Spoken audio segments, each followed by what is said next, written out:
नमस्कार। तमिलनाडु के तीसरे चीफ मिनिस्टर के कामराजर की कहानी बहुत इंटरेस्टिंग है।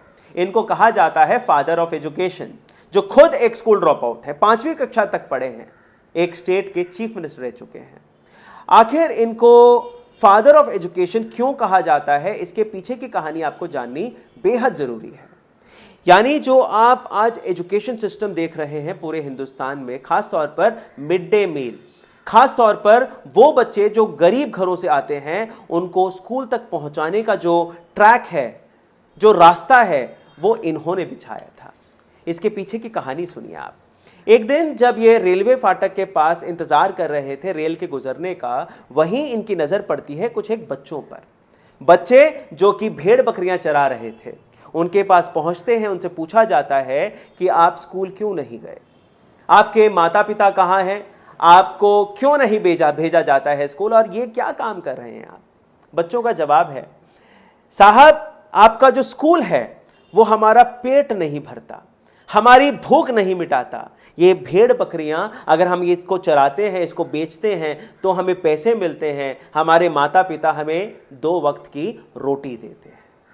ये जब घटना इनके साथ घटी, इसके बाद इनको ये लगा कि इन बच्चों को अगर स्कूल तक पहुंचाना है तो इनकी भूख मिटानी होगी, ये जो समस्या है इसको मिटाना होगा। तब जाके इन्होंने एक योजना बनाई, मध्य उनवतिट्टम, यानी दोपहर का खाना हम आपको देंगे, सरकार आपको देगी। बच्चे एक एक करके स्कूल जाने लगे, बच्चों की भूख मिटने लगी। जहां बच्चे अपने घर पे एक वक्त का खाना सही से नहीं खा पाते थे, वो इस लालच पर स्कूल जाने लगे कि स्कूल जाएंगे तो हमें पौष्टिक खाना मिलेगा। इस तरह से स्कूल बच्चों को लेके आया अपने पास मिड डे मील के नाम पर। लेकिन आज यही मिड डे मील, इसकी जो हकीकत है, इसकी जो सच्चाई है, वो दर्दनाक है।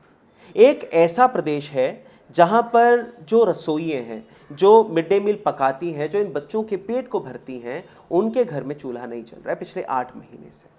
इनकी कहानी आपको ज़रूर सुननी चाहिए। इससे पहले जो उत्तर प्रदेश है, यहाँ पे जो मिड डे मील की जो पूरी संख्या है, पूरा जो स्कीम है, इसके बारे में आप जान लीजिए। पूरे उत्तर प्रदेश की अगर आप बात करें, 1,68,768 ऐसे स्कूल हैं जो मिड डे मील से जुड़े हुए हैं, जहां पर मिड डे मील परोसा जाता है। 18 लाख से ज़्यादा बच्चे इसका फ़ायदा उठाते हैं। अब जब स्कूल है, मिड डे मील वहाँ पे बनना है, बच्चों को खाना पहुँचाना है, तो रसोइयों की ज़रूरत है। कुल 3,95,000 रसोइये पूरे उत्तर प्रदेश में काम करते हैं, जिनको 7 घंटे की कड़ी मेहनत के बाद मिलते हैं मात्र 50 रुपये।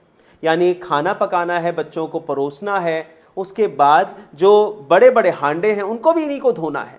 इतनी मेहनत के बाद इनको मिलते हैं 50 रुपये। आज की स्थिति ऐसी है, जो मजदूर है उसको साधारण तौर पर 350 से 400 रुपये मिल जाते हैं। जो नेशनल एम्प्लॉयमेंट गारंटी स्कीम है, उसके तहत भी 208 रुपये मिल जाते हैं कम से कम, लेकिन इनको सिर्फ 50 रुपये मिलते हैं। वो 50 रुपये भी पिछले 8 महीने से अगर ना मिले, औरों के बच्चों के लिए जो माताएं खाना बना रही हैं, उनके घर में चूल्हा ना जले, तो आप इस स्कीम को कैसे देखेंगे। एक ऐसे चीफ मिनिस्टर रहे जिन्होंने चंद बच्चों की बात सुनकर, इन बच्चों को मुझे कैसे भी करके स्कूल पहुंचाना है, उसका रास्ता मुझे तय करना है, उस सफर को मुझे लेके जाना है। तमिलनाडु के एक छोटे से डिस्ट्रिक्ट तिरुनेलवेली से यह कहानी शुरू होती है और आज पूरे भारतवर्ष में फैल जाती है। और कहीं ऐसी भी कहानियां बाहर आती हैं जहां पर खराब खाना परोसा जाता है, हल्दी के पानी के साथ रोटी दे दी जाती है, चावल दे दिए जाते हैं, जहां पर खाने के नाम पर चोरी डकैती करी जाती है। और अब तो हद ये हो गई है, जो रसोइये हैं, जो मेहनत करके इन बच्चों के लिए खाना पकाते हैं, वहां पर भी धांधली। 8 महीने से जो मात्र 1500 रुपये कमा पाती हैं महीने के, उनकी तनख्वाह आपने रोक रखी है। क्या ये सरकार बच्चों को जो जोड़े रखती है स्कूल के साथ, उसको बरकरार रखने के प्रति सीरियस है? उसको बरकरार रखने के प्रति, उन लोगों के प्रति सीरियस है जो इस काम में जुड़े हुए हैं? यकीनन नहीं, क्योंकि यही जो बात है ये पूरे उत्तर प्रदेश से बाहर आ रही है। उत्तर प्रदेश रसोई कर्मचारी संगठन की जो अध्यक्ष हैं रेणु शर्मा जी, उन्होंने ये बात बताई है कि साहब 8 महीने हो गए हैं, हमारी जो रसोइयाँ हैं उनमें चूल्हा नहीं जला है। 50 रुपये देते हैं योगी सरकार, और वो भी हमें नहीं पहुँच पाए, तो हम कैसे अपना घर चलाएंगे। हमारी तो छोटी सी रोजी रोटी है, अगर ये भी आप सही समय पर हम तक नहीं पहुंचाएंगे तो हम क्या करें। आज मजबूरी ये है कि ये लोग अब सड़क पर उतर आए हैं। इनकी मांग ये है कि जो हमारे 8 महीने का जो बकाया है कम से कम हमें वो आप दे दें, ताकि हम अपने घर की रसोई भी चला सके, जैसे हम आपके स्कूलों की रसोइयां चलाते हैं। लॉकडाउन की मार भी अब सरकारी स्कूलों की तरफ बढ़ती चली जा रही है, यानी नौकरियां चली गई हैं, लोगों के पास पैसा नहीं है, लोग अपने बच्चों को स्कूल तक नहीं पहुंचा पा रहे हैं। तो ऐसे 2,70,000 ऐसे बच्चे हैं जो कि प्राइवेट स्कूलों में पढ़ते थे, अपना नाम कटवाकर वो भी अब सरकारी स्कूलों की तरफ आ चुके हैं।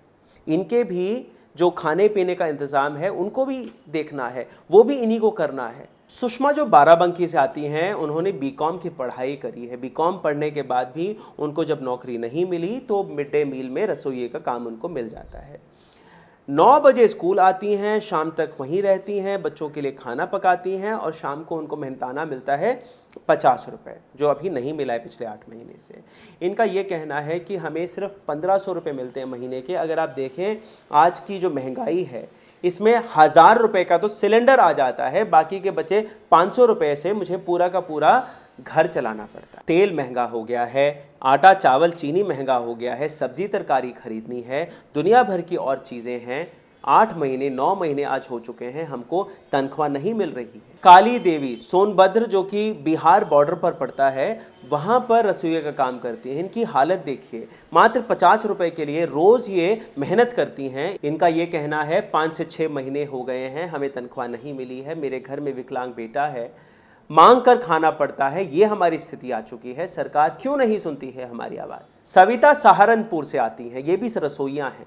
त्योहार आने वाला है, दशहरा निकल गया, दिवाली आ रही है, भाई दूज आ रहा है। 5 महीने से जेब में फूटी कौड़ी नहीं है, लेकिन त्योहार मनाने हैं, घर चलाना है और तमाम तरह की जिम्मेदारियां निभानी हैं, लेकिन सरकार जो है, जो 1500 रुपये उनको देने थे वो नहीं दे पा रही है। सोच के देखिए, एक ऐसी सोच जो एक छोटे से डिस्ट्रिक्ट से निकली, एक स्टेट के चीफ मिनिस्टर के जहन से निकली, जिसने पूरे देश के एजुकेशन सिस्टम को ही पलट डाला, तभी उनको कहा जाता है father of education. Mid day meal की एक छोटी सी सोच, एक पहल ने पूरे देश के बच्चों को स्कूलों से जोड़ दिया।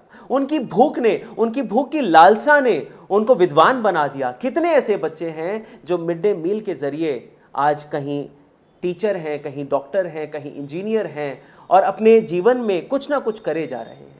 और आज वो सोच कैसे धराशायी होती चली जा रही है। एक ऐसी सोच जिसने पूरे हिंदुस्तान को पढ़ा लिखा बना दिया, पूरे हिंदुस्तान के बच्चों को लिखना पढ़ना सिखा दिया, उस सोच को कैसे दबाया जा रहा है, दफनाया जा रहा है। इसका जवाब आप नीचे कमेंट बॉक्स पे लिखें।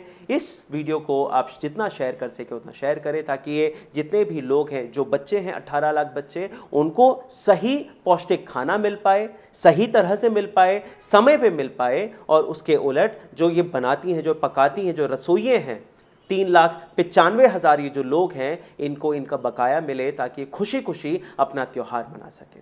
नमस्कार।